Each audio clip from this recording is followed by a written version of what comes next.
We're here in the paddock with driver James Rattray. Thanks so much for taking the time to do an interview. Yeah, no problem. So you are relatively new to the U.S. Tell us how you got involved with driving over here in the States. I was pretty good mates with Andrew McCarthy back home, and I decided I wanted to change, and I actually only come over to visit him and ended up getting a job and started driving a little bit and ended up staying. So where are you from and where have you been driving? I'm from Tasmania in Australia, and I started driving there and till I was about 18, and then moved to New Zealand, raced there for a couple of years, and yeah, decided to come over here. So how is the style of driving different in Australia or in New Zealand as opposed to here in the States? How does the sport differ? Well, we have mile races, but we also race over longer distances and different style of race bikes, and yeah, that's about it really. Yeah. So was it a difficult adjustment when you first came here to kind of get used to how things are run? Yeah, it's a fair bit different to back home. Like the race bikes, sitting in a race bike, it took a little bit of time to get used to. Was it tough when you first came here, picking up drives, getting to know trainers? How does that work from your end?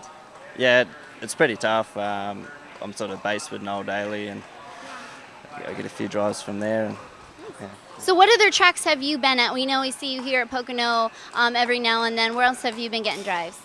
Yonkers, Chester. I've had a few drives at the Meadowlands, but yeah. What would you say you like about coming here to Pocono? It's a good track. I like driving on the track. Yeah, it's not too far away. So where you're from in Australia, right now it's wintertime, and here it's summertime. So basically for you this year, it's just been warm weather year round? Yeah, I follow the sun. I like how that works out. And you're actually a second generation horseman because your father was a trainer and driver. You said you trained a little bit too. Did you ever miss it?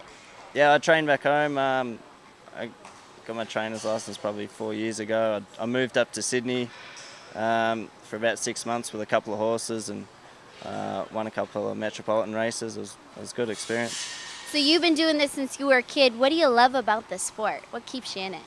Just the horses and being around the horses and winning. Do you have any goals, anything that you want to accomplish in this sport, either while you're here in the U.S. or, you know, even back home? Yeah, just to keep on learning more about the sport, and yeah, that's it. Tell us about your colors. How does that vary? Because I notice a lot of people from Australia will have different designs. What color do you have? Are they your father's, or how did you kind of incorporate that? Yeah, my father's a red and white back home. It's pretty similar to his. I added a bit of blue to just make it a little bit different. Nice, nice. So James, right now I'm going to throw a couple questions your way just to kind of find out more about you since you're relatively new here. It's called the lightning round. I hope you're prepared. Okay. So it's been very hot this week. What would you say is your favorite ice cream flavor? Strawberry. What about your favorite food? If you could only eat one type of food for the rest of your life, what would it be? Chinese. Ooh, that's a good answer. Like hibachi or sushi or just straight up Chinese? Yeah, straight up, bit of both. What about a favorite drink for you? Bogue's Draft. And you're 25 now? 25, 26 next week. What's the driving age in Australia? Oh, happy birthday. What's the driving age over there? You can start driving at 16, I think. What was your first car? My first car, a Ford Falcon. What was the last movie that you've seen? Last movie? Not sure. The Hangover 2. How was it? Was it any good? Pretty good. Funny. All right, we got the recommendation. And what about if you hit the lottery? What do you think is the first thing that you would do with the money? Right after you cash the ticket, what would you be spending it on? Take off traveling. Where would you go see? What would be like the ultimate destination for you? Probably South America. Very cool. That sounds awesome. I hope that you get there. Anybody that you look up to in the business, any mentors, any idols? Yeah, Roy Purdon and Tony Hurley from New Zealand, my father.